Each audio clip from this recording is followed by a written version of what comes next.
mid-season update for Overwatch 2 just dropped, including some surprising changes. Let's have a look.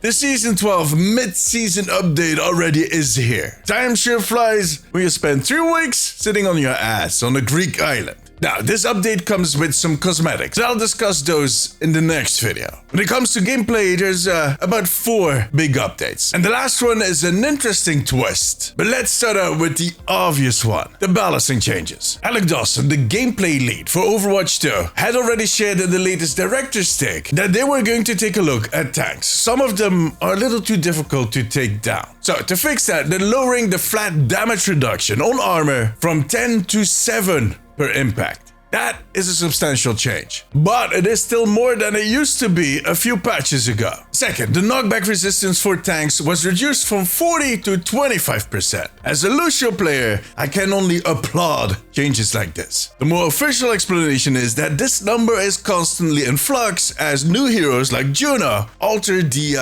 gameplay environment. When it comes to more hero-specific changes, there are a few heroes in there that have been on the player base list for quite a while. Like Diva, for instance. Her mech armor health was reduced from 375 to 325, while the mech base health was increased from 200 to 225. So what they're doing here is swapping 50 armor on her mech for 25 health, on top of the armor changes that they're doing in general. That should definitely help the body to sit down a little faster. Arista, on the other hand, is getting a bit of a buff. Again, the movement speed penalty on her 45 was reduced from 20% to 10%. Now, I've been saying that throughout the last few balancing videos, but they're slowly bringing Orisa back to reasonable levels after they, demolished her a few seasons ago. And they're trying to do it without upsetting the player base. Really slowly, with small increments. Roadhog is also getting a buff. The resource regeneration rate on his taken breeder was increased from 8 to 10 per second. That is a reversal of a previous nerf. It seems that the pig was not performing as expected. Sigma is getting a bit of an area of effect buff. The impact damage on his hyperspheres was reduced from 25 to 15, while the explosion damage was increased from 30 to 40, and they will no longer deal damage to himself. This is really an interesting one. I love playing Sigma, and I think he's in a very good spot. But with this change, if you can lob your orbs in a group, those are going to be impressive numbers. Okay, but that's all for tanks. To be fair, I didn't see as many changes as I expected after that director's take. I mean, the armor nerf is a pretty big deal, and Diva definitely needed to be tapped on the fingers. But the rest are actually small buffs. But anyways, let's move on to the DPS. Bastion, the spread during his configuration assault was reduced from 2.2 to 2 degrees, and his ultimate cost was reduced by 12%. So yeah, on one end, Bastion is getting some help with hitting those smaller targets, and on the other hand, he'll be ulting a little more. Cassidy, the hinder duration on his flashbang was reduced from 1.2 to 0.9 seconds, and the explosion damage was increased from 45 to 75, while his ultimate cost was reduced by 10%. I think a lot of players are going to like this one, and that will include some Cassidy players. Well, that will include me, because I do play Cassidy, but really badly, so I'm not the best reference. Hanzo.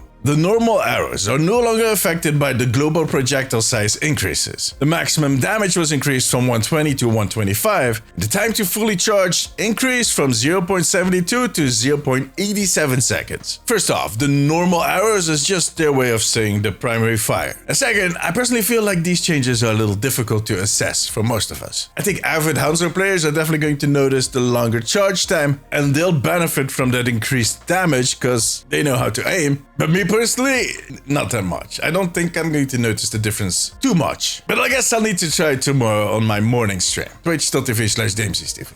See what I did there? The last damage change is going to upset some people. Venture. Their passive, Explorer's Resolve, sees the shield health gain per ability reduced from 40 to 30. I know that there are some Venture players out there that want to see them buffed, and yeah, I guess that's not happening. Supports. Moira. Coalescence damage per second increased from 70 to 85.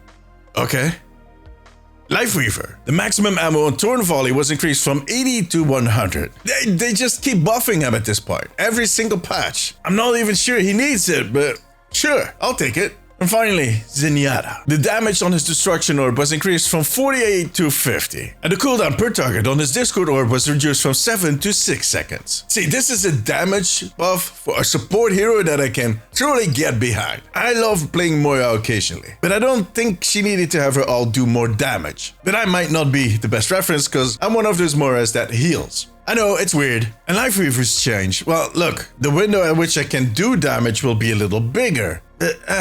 Zenyatta, on the other hand, is a passive healer. He just switches his orbs around to heal and to debuff. But in between, he has a lot of time to contribute to the overall damage output on your team. He can still be just as effective as a support, no matter how much damage he does. The other two supports in this list need to sacrifice some of the support time to do the actual damage. So making him more effective in that damage output kind of makes sense, in my opinion. But anyways, those were all of the balancing changes. On top of that, they also did a few changes to the Clash mode. The fast respawn after a point has been captured has been removed from Clash. They'll be looking to implement an alternate version of it for Clash in the future. And the respawn times for defenders get reduced by 2 seconds for each segment the attackers secure in the final capture zone. So as Alec said in his blog, they want to incentivize players to capture that final point. And then Flashpoint, the initial boost of speed heroes receive when leaving the spawn has been increased in duration from 1 second to 2 seconds. And they increased the maximum potential duration of the speed boost effect from 5 to 6 seconds. And they increased the maximum potential duration of the speed boost effect from 5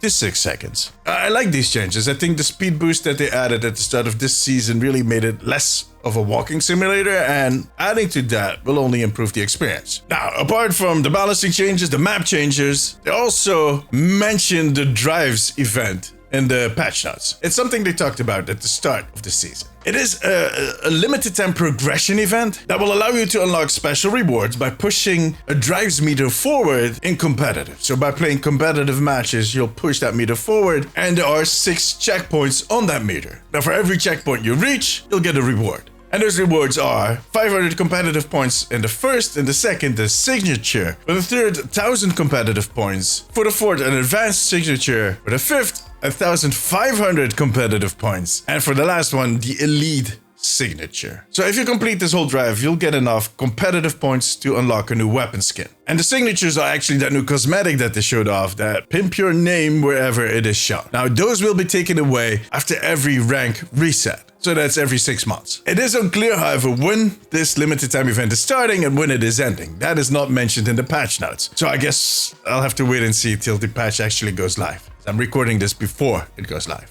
in case you hadn't figured that out. And the final gameplay change, the surprising twist I was talking about, is that they're adding a role queue version of mystery heroes. So you'll pick your role at the start of the game and you'll get a random hero within that role throughout the whole match. And this new role queue mystery heroes is replacing the old, which they now call open queue mystery heroes. You can still play the open queue mystery heroes, but you'll have to do that in a custom game. I know some people are going to be upset about this because it kind of forces that role queue within mystery heroes. So there will no longer be games where you have 3 or 4 tanks. On the other hand, yeah, it's definitely going to help the quality of those games. I think this might be for the better. What do you think? Do you think this is going to be better than normal mystery heroes? Let me know in the comments. Oh, and by the way, they also removed that match from the unranked card and they moved it to the daily rotation in the arcade. I guess they've just been looking at how much we play every single mode and adjusted accordingly. For now, however, that was it. If you enjoyed this video, make sure to give it a thumbs up. I also want to thank my patrons. I could not make these videos without you guys. You have my eternal gratitude. You can find the link below if you want to join my Patreon. If you have a few minutes left, maybe check out this video.